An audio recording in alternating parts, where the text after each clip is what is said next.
Luar biasa hidup Daud ini.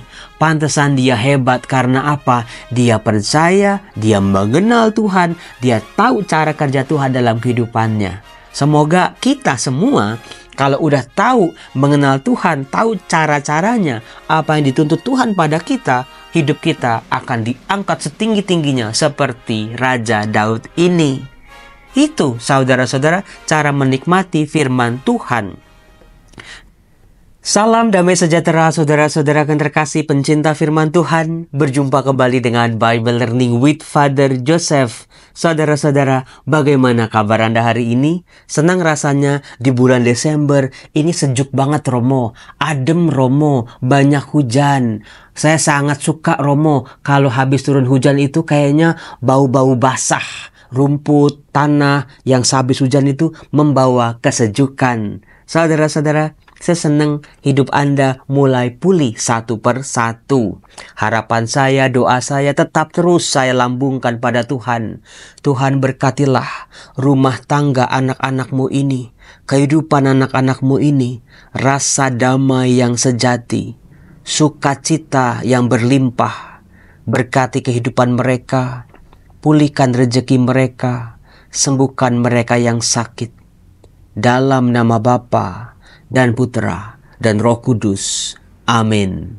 Romo, kemarin memang Romo menyebut kota-kota besar, kuskupan-kuskupan besar di Indonesia. Tapi itu kan Romo sejauh saya catat, itu masih di luar Pulau Jawa. Romo belum sempet loh nyebut nama-nama kuskupan, nama-nama kota penonton Bible Learning yang ada di Pulau Jawa. Ya udah, saya sapa tapi Anda tulis ya di kolom komen. Saya mau ngecek nih, di kuskupan manakah penonton Bible Learning itu lebih dominan? Di kuskupan Jakarta, ayo ngaku. Menurut datanya YouTube, paling banyak memang dari Kuskupan Agung Jakarta.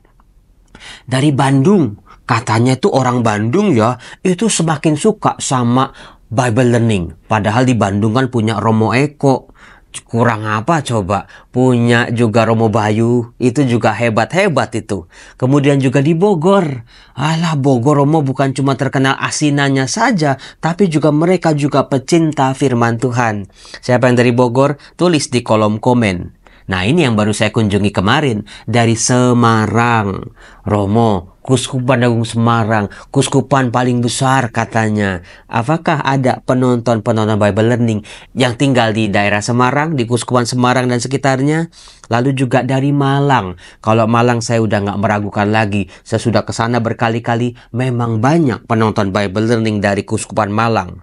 Dari Purwokerto apakah ada? Ada dong Romo. Dari Melung ini Romo. Dari Gua Maria Melung. Kami hadir Romo. Yang terakhir yang paling timur itu dari Surabaya. Surabaya hadir? Hadir Romo. Saudara-saudaraku yang terkasih, semoga firman Tuhan ini diwartakan ke segala penjuru dunia. Termasuk Anda, saya lihat dari Amerika, dari Irlandia, dari Jerman aja ada, dari Belanda juga banyak, dari Malaysia sama Timur Leste Romo. Romo tuh lupa terus sama kami. Saya selalu ingat dan mendoakan Anda semua. Saudara-saudara, dalam video kali ini, izinkan saya untuk mengajarkan sebuah cara baru menikmati firman Tuhan. Bagaimana firman Tuhan bukan sekedar teori yang kadang-kadang sulit untuk dipahami, tetapi saya mengajak Anda untuk menikmati firman ini senikmat-nikmatnya. Sebelum Anda menikmati firman, Anda harus mengecap firman itu bukan? Misalnya saya kasih Anda, kemarin saya beli itu di Jogja, Bapia. Juara 1 mereknya, Bapia juara 1. Meskipun saya bilang ini enak sekali loh Bapianya, nomor 1 ini paling enak, pia basahnya itu top jempolan. Tapi kalau Anda tidak menikmati makanan yang saya ceritakan ini, Anda sulit untuk menikmatinya bukan? Maka pertama-tama makanan itu harus masuk dulu ke dalam tubuh Anda. Demikian juga dengan firman ini.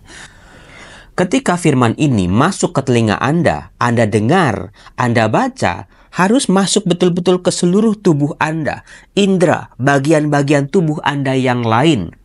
Ketika Anda mendengar seperti ini, kerelaan dan kemurahan Tuhan mengiringi aku seumur hidupku. Aku akan diam di dalam rumah Tuhan sepanjang masa. Coba kalimat itu Anda ulangi.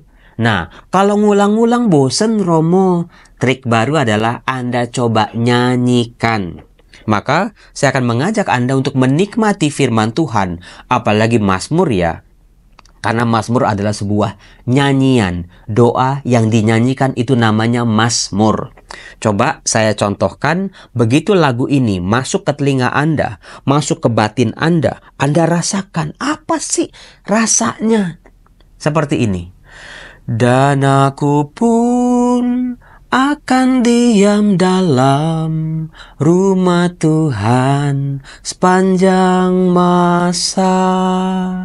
Romo, lagu ini nih seringkali dinyanyiin di rumah-rumah duka. Kalau misa requiem, Anda betul. Karena lagu ini dinyanyikan oleh Daud di hembusan terakhir nafas hidupnya sebelum dia meninggal. Inilah harapan terakhir dari Raja Daud. Maka saya minta Anda nih, coba dari tadi saya lihat disuruh nyanyi, yang di Malang itu malah sibuk sendiri itu. Yang di Bandung malah cuek-cuek bebek itu. Yang di Semarang malah bengong aja. Yuk nyanyi yuk, Anda juga dimanapun Anda berada, nyanyi bersama-sama dengan saya. 1, 2, 3.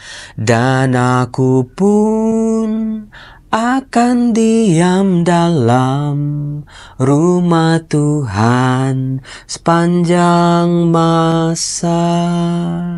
Biarkan nadanya yang bagus ini, liriknya yang bagus ini, begitu masuk dalam telinga Anda, membawa Anda untuk bernyanyi, menikmati lagunya, menikmati liriknya, dan juga berkenalan dengan harapan apa yang muncul dalam diri Daud ketika menghembuskan nafas terakhir dengan doa terakhirnya seperti ini. Dan aku pun akan diam dalam rumah Tuhan sepanjang masa. Bahasa Ibraninya, Anda kalau mau coba bahasa Ibrani juga boleh. Weshafti vevet Adonai leorek yamim. Ulang Romo. Weshafti, dan aku akan diam. Vevet, di dalam rumah. Adonai, di dalam rumah Tuhan. Leorek yamim, sepanjang perjalanan hidupku sampai akhir nantinya. Weshafti vevet Adonai leorek yamim. Bisa dinyanyiin juga. Dan aku akan diam dalam rumah Tuhan sepanjang masa. Saudara-saudaraku yang terkasih, Raja Daud, dia itu perjalanan hidupnya itu digambarkan sangat komplit dalam kitab suci. Di 1-2 Samuel, panjang sekali hidup Daud diceritakan. Di kitab-kitab yang lain seringkali juga Raja Daud disinggung, diangkat kisahnya. Mulai perjalanan dia dari anak gembala miskin yang sederhana. Biasanya anak gembala itu dia cuma menggembalakan kambing domba orang-orang kaya. Upahnya sangat amat minim, meskipun pekerjaannya tidak tanggung-tanggung. Dia harus melawan serigala, melawan binatang-binatang buas di taman padang belantara untuk melindungi kambing dombanya. Tapi yang namanya gembala dari zaman dulu gajinya sangat minim. Tetapi hidup yang serba terbatas itu tidak membuat Daud berkeluh kesah terus-menerus dalam hidupnya. Tidak membuat Daud murung, tidak membuat Daud kecewa bertubi-tubi. Dia selalu punya harapan, berkat Tuhan akan cukup dalam kehidupanku. Karena apa? Dia mengatakan di Mazmur bab 23, Tuhan adalah gembalaku. Terus konsekuensinya apa? Kalau Tuhan adalah gembalaku. Padahal waktu itu Daud adalah seorang gembala. Dia sadar pengalaman hidupnya sebagai seorang gembala membawa dia pada pemahaman, kalau aku menggembalakan kambing domba yang bukan milikku, aku bisa mempertaruhkan nyawaku. Aku membawa domba-dombaku ke tempat-tempat terbaik, ke tempat-tempat yang airnya mengalir deras. Apalagi Tuhan untuk kehidupanku. Aku miliknya, aku dombanya. Maka dia berkata, Tuhan adalah gembalaku. Konsekuensinya, tidak kekurangan aku. Seperti domba-domba yang digembalakan oleh Daud, tidak pernah kelaparan, tidak pernah kehausan. Karena Daud sebagai gembala bertanggung jawab terhadap hidup domba-dombanya ini. Kemudian juga pengalaman Daud bagaimana dia menggembalakan kambing domba, itulah pengalaman itu membantu dia untuk berkenalan dengan kasih Tuhan yang seperti apa. Ia membaringkan aku di padang yang berumput hijau. Di tempat yang aman, di tempat yang berlimpah banyak makanannya, di tempat yang subur, bukan ke tempat-tempat yang kering tidak ada makanannya. Itulah seorang gembala. Bagaimana Tuhan yang dia percaya, yang diakui, Allah nenek moyangnya, betul-betul memberikan yang terbaik dalam kehidupannya. Ia membimbing aku ke air yang tenang dan menyegarkan daku. Betul-betul Tuhan membawa Daud ke sumber-sumber air, menenangkan jiwanya. Ia menuntun aku di jalan yang lurus demi namanya yang kudus. Sekalipun aku berjalan dalam lembah yang kelam, aku tidak takut bahaya, sebab Engkau besertaku. Saudara-saudara, dari seorang anak gembala yang sederhana, Tuhan memilih Daud, mengangkatnya menjadi raja yang hebat. Luar biasa hidup Daud ini.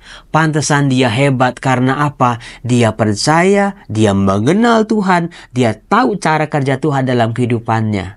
Semoga kita semua kalau udah tahu mengenal Tuhan, tahu cara-caranya, apa yang dituntut Tuhan pada kita, hidup kita akan diangkat setinggi-tingginya seperti Raja Daud ini. Itu saudara-saudara cara menikmati firman Tuhan. Tapi Daud juga tahu ketika dia jadi gembala, dia betul-betul harus berhadapan dengan binatang-binatang buas, pencuri-pencuri, perampok-perampok. Ketika jadi raja, keluarganya juga berantakan, musuh-musuhnya, Saul, Absalom, teman-temannya Saul, itu bagaimana mau menghabisi nyawa Daud. Belum lagi musuh-musuh dari bangsa-bangsa sekitar. Hidupnya juga penuh mara bahaya.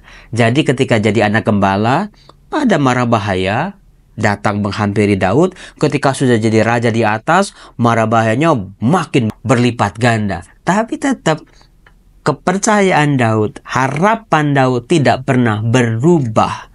Banyak orang dulu kere katanya. Wah, waktu kere itu rajin banget ke gereja, rajin banget berdoa, percaya sama Tuhan, aktif bener. Tapi ketika sudah diangkat sama Tuhan, ke gereja aja kalau inget doang. Ke gereja aja, berdoa aja kalau lagi butuhnya aja. Saudara-saudara, belajarlah seperti Daud. Dia tidak pernah kehilangan rasa percayanya. Maka dia bisa berkata, tongkat gembalaanmu itulah yang menghibur aku. Tongkat di tangan sang gembala, itulah yang menghibur Daud, yang adalah domba-domba yang dipimpin oleh Allah, dijaga oleh Allah ini. Engkau menyediakan hidangan bagiku di hadapan segala lawanku. Lawannya Daud ini banyak saudara-saudara ketika dia jadi raja. Tapi dia percaya Tuhan menyediakan hidangan terbaik. Engkau mengurapi kepalaku dengan minyak, pialaku penuh berlimpah. Tuhan akan membawa aku pada kemenangan, pada keselamatan. Meskipun ada penderitaan di situ, ada pergumulan di situ, ada kejatuhan di situ, tapi aku tetap percaya. Itulah iman Daud.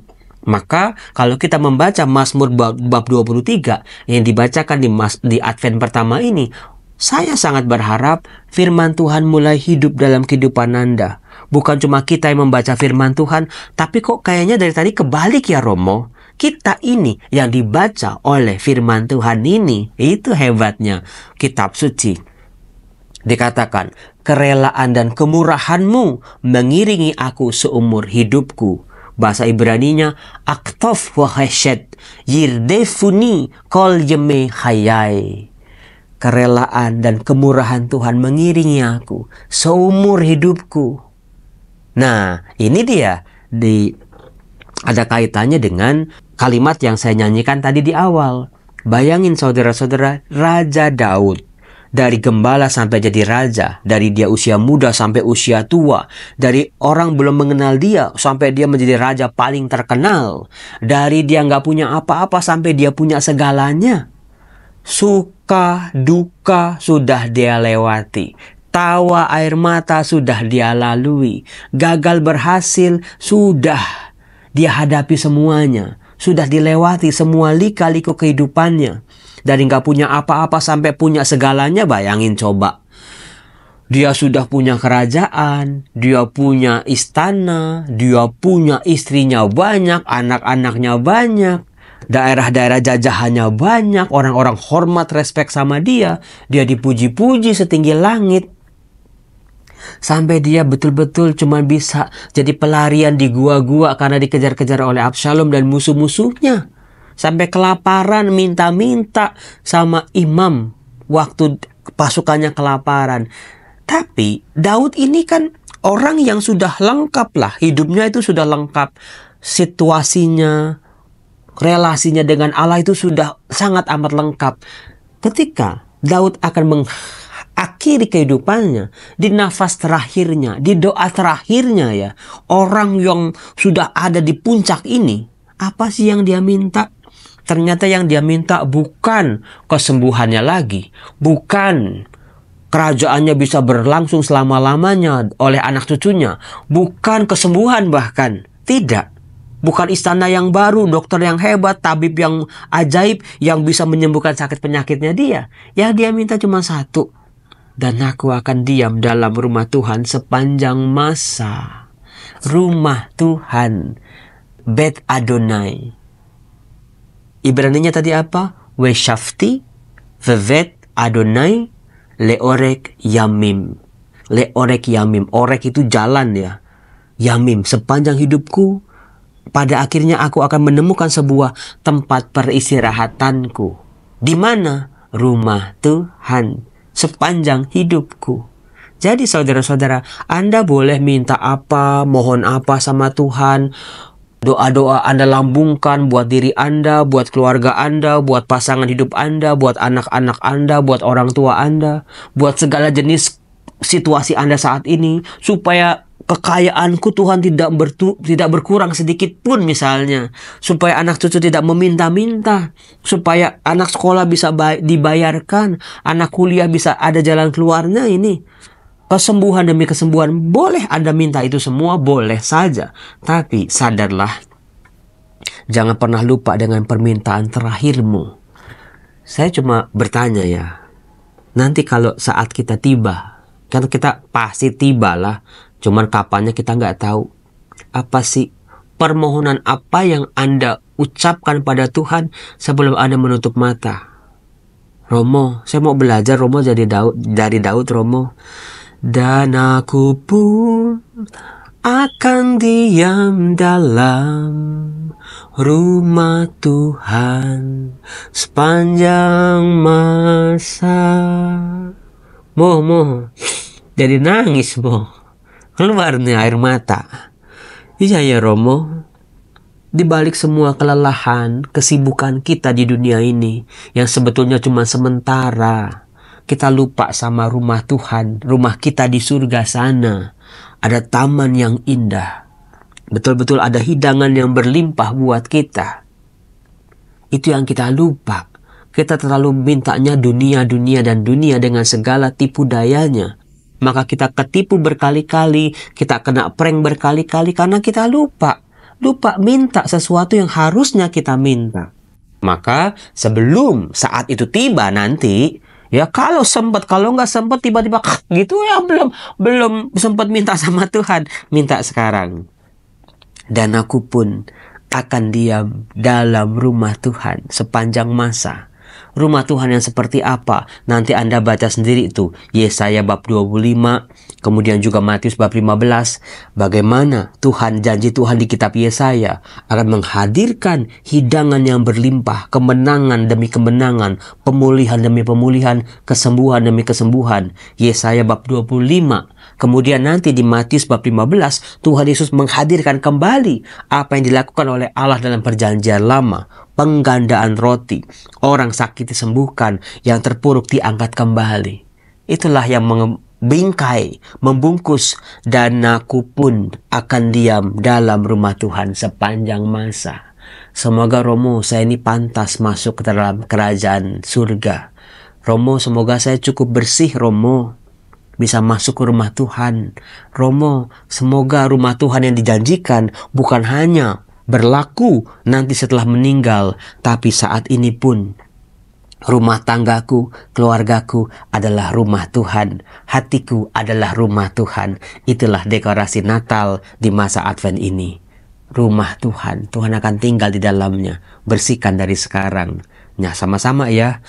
Dan aku pun akan diam dalam rumah Tuhan sepanjang masa. Mudah-mudahan Anda yang lagi nyuci, Anda yang lagi ngepel, Anda yang lagi masak, Anda yang lagi dinyetir, Anda yang lagi di mana-mana nyanyi. Dan aku pun akan diam dalam rumah Tuhan sepanjang masa. Damai serta berkat Tuhan menyertai hidup kita. Bye-bye. Saya mau masuk kantor lagi.